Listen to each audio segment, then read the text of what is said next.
ಸಣ್ಣ ಕತಿ ಹೇಳ್ತೀನಿ, ಸಮಯ ಇದ್ದಂತವ್ರು ಕೇಳ್ರಿ. ಇದ್ರ ಸಾರಾಂಶ ಬಹಳ ಚಂದ ಐತಿ. ಏನಪ್ಪಾ ಅಂದ್ರ ಒಂದ್ ಊರಾಗ ಒಬ್ಬ ರಾಜ ಇರ್ತಾರಂತ. ರಾಜಾಗ 4 ಮಂದಿ ಹೆಂಡತಿಯಾರ್ ಇರ್ತಾರಂತ. 4ನೇ ಹೆಂಡತಿ ಮ್ಯಾಲ ರಾಜಂಗ ಬಹಳ ಪ್ರೀತಿ ಇರ್ತದಂತ. ಹಂಗ 3ನೇ ಹೆಂಡತಿ ಮ್ಯಾಲೂ ಪ್ರೀತಿ ಇರ್ತದಂತ. 2ನೇ ಹೆಂಡತಿ ಮ್ಯಾಲೂ ಪ್ರೀತಿ ಬಹಳ ಇರ್ತದಂತ. ಆದ್ರೆ 1ನೇ ಹೆಂಡತಿ ಬಗ್ಗೆ ತಾತ್ಸರ್ಯ ಮನೋಭಾವನೆ ಇರ್ತದಂತ. ಈಗ ನಾನು ಬಿಟ್ಟು ಹೋಗಲ್ಲ ಅನ್ನೋ ಕಾನ್ಫಿಡೆಂಟ್ ಲೆವೆಲ್ ಜಾಸ್ತಿ ಇರ್ತತಿ. ಹಂಗಾಗಿ ಲೀನಿಯನ್ ಸಿಕ್ಕಿರ್ತತಿ ರಾಜಂಗ 1ನೇ ಹೆಂಡತಿ ಮ್ಯಾಲ ಅಷ್ಟಕ್ಕಷ್ಟ ಪ್ರೀತಿ.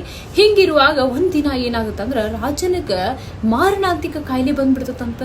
ಹಂಗಾಗಿ ದಿನೇ ದಿನೇ ದಿನೇ ರಾಜನ ಆರೋಗ್ಯ ಕೆಡ್ತಾ ಹೋಗ್ತೈತಂತ. ಹಿಂಗಿರುವಾಗ ರಾಜ ಏನ್ ಮಾಡ್ತಾನಂತ, ಇನ್ನೇನ್ ನಾನು ಹೆಚ್ಚು ದಿನ ಬದುಕಂಗಿಲ್ಲ, ನನ್ ಜೊತೆಗೆ ನನ್ನ ಹೆಂಡತಿನೂ ಪ್ರೀತಿಯ ಹೆಂಡತಿನ ಇಲ್ಲಿಂದ ಕರ್ಕೊಂಡು ಹೋಗೋಣ ಇಹಲೋಕಕ್ಕೆ ಬಿಟ್ಟು ಅಂತ ಹೇಳಿ ಡಿಸೈಡ್ ಮಾಡಿ 4ನೇ ಪ್ರೀತಿಯ ಹೆಂಡತಿನ ಕರೆಸ್ತಾರಂತ. ಕರೆಸ್ದಾಗ ಆಕಿ ಹೇಳ್ತಾಳಂತ, ನೋಡ್ರಿ ನೀವು ನನ್ ಬಾಳ ಇಷ್ಟಪಡ್ತೀರಿ, ಖರೆ ನಾನು ನಿಮ್ಮನ್ನ ಬಾಳ ಇಷ್ಟಪಡ್ತೀನಿ, ಆದ್ರೆ ನಿಮ್ಮ ಜೊತೆ ನಾನು ಸಹಗಮನ ಮಾಡಲ್ಲ ಅಂತ ಹೇಳಿ ಕಡ್ಡಿ ಮುರಿದಂಗೆ ಹೇಳಿ ಹೋಗ್ಬಿಡ್ತಾಳಂತ. ಹಿಂಗಿರುವಾಗ 3ನೇ ಹೆಂಡತಿ ಬರ್ತಾಳ. 3ನೇ ಹೆಂಡತಿನೂ ಕೂಡ, ನೋಡ್ರಿ ನಾನ್ ನಿಮ್ಮನ್ನ ಇಷ್ಟಪಡ್ತೀನಿ, ನೀವು ನನ್ನ ಇಷ್ಟಪಡ್ತೀರಿ, ಆದ್ರೆ ನೀವು ಸತ್ತ ಮೇಲೆ ನಾನ್ ನಿಮ್ ಜೊತೆಗೆ ಬರಲ್ಲ, ನಾನು 2ನೇ ಮದ್ವಿ ಆಗ್ತೀನಿ ಅಂತ ಹೇಳ್ಬಿಟ್ಟು ಆಕಿನೂ ಹೊರಟು ಹೋಗ್ಬಿಡ್ತಾಳ. ಹಂಗ ಇರುವಾಗ 2ನೇ ಹೆಂಡತಿ ಬರ್ತಾಳ. 2ನೇ ಹೆಂಡತಿ ಬಂದ್ ಹೇಳ್ತಾಳ, ನೋಡ್ರಿ ಧೈರ್ಯ ತಂದ್ಕೋರಿ, ನಾನು ನಿಮ್ ಜೊತೆ ಕೊನೆವರೆಗೂ ಇರ್ತೀನಿ, ಕೊನೆ ಗಳಿಗೆವರೆಗೂ ಇರ್ತೀನಿ, ಸ್ಮಶಾನದವರೆಗೂ ಬರ್ತೀನಿ, ಆದ್ರೆ ನೀವು ಸತ್ತ ಮೇಲೆ ನಿಮ್ ಜೊತೆ ಸಹಗಮನ ಮಾಡಲ್ಲ ಅಂತ ಆಕಿನೂ ಕೂಡ ಹೇಳಿ ಹೋಗ್ಬಿಡ್ತಾಳೆ. ಇಲ್ಲಿ ಕೊನೆಯದಾಗ್ಬಿಡ್ದಕ್ಕೆ 1ನೇ ಹೆಂಡತಿ, ಆಕಿನ ಬಗ್ಗೆ ರಾಜನ್ ತಾತ್ಸರ್ಯ ಮನೋಭಾವನೆ ಇತ್ತಲ್ಲ, ಆಕಿ ಬರ್ತಾಳೆ, ನೋಡ್ರಿ ನೀವು ಸತ್ತ ಮೇಲೂ ನಿಮ್ ಜೊತೆಗೆ ನಾನು ಬರ್ತೀನಿ, ನಿಮ್ ಜೊತೆ ಸಹಗಮನ ಮಾಡ್ತೀನಿ ಅಂತ ಹೇಳ್ತಾಳಂತ. ಅಂದ್ರೆ ಯಾರಪ್ಪ ಇವರು 1ನೇ ಹೆಂಡತಿ, 2ನೇ ಹೆಂಡತಿ, 3ನೇ ಹೆಂಡತಿ, 4ನೇ ಹೆಂಡತಿ ಅಂದ್ರೆ 4ನೇ ಹೆಂಡತಿ ನಮ್ಮ ಶರೀರ, ನಾವು ಸತ್ತ ಮೇಲೆ ಅದು ನಮ್ಮ ಜೊತೆ ಬರಲ್ಲ.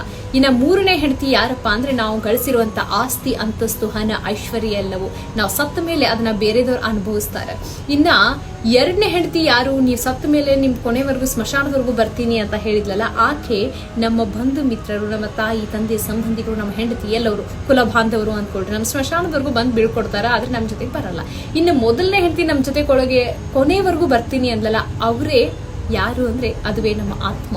ನಮ್ಮ ಆತ್ಮ ಸಂತೃಪ್ತವಾಗಿಡ್ಬೇಕು ಅಂತ ಯಾಕೆ ಹೇಳ್ತೀವಿ ಅಂದ್ರೆ, ಆತ್ಮಕ್ಕೆ ಆನಂದವನ್ನ ನೀಡಬೇಕು, ಎಲ್ಲದಕ್ಕಿಂತ ಶ್ರೇಷ್ಠವಾದದ್ದು ಅಂತ ಯಾಕಂತೀವಿ ಅಂತಂದ್ರೆ, ಕೊನೆ ಗಳಿಗೆವರೆಗೂ ನಮ್ಮ ಜೊತೆಗೆ ಬರೋದು, ಕೊನೆವರೆಗೂ ನಮ್ಮ ಜೊತೆ ಇರೋದು ನಮ್ಮ ಆತ್ಮ ಮಾತ್ರ ನಮ್ಮ ಜೊತೆಗಿರುತ್ತೆ, ಬೇರೆ ಇನ್ನೇನು ಅಲ್ಲ. ಅದಕ್ಕೆ ಹೇಳೋದು ಆತ್ಮಕ್ಕೆ ಸಂತೃಪ್ತಿ ಇರ್ಬೇಕಂತ ಹೇಳಿ. ನೀವು ಎಷ್ಟೇ ಗಳಿಸಿದ್ರು, ಎಷ್ಟೇ ಆಸ್ತಿ ಅಂತಸ್ತು, ನಿಮ್ ಹೆಂಡತಿ ಏನೇ ಇದ್ರು ಕೂಡ ನಶ್ವರ ಇಲ್ಲಿ.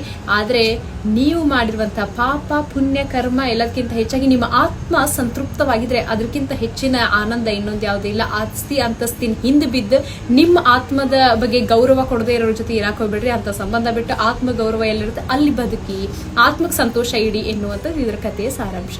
ಹೆಂಗಿತ್ತು?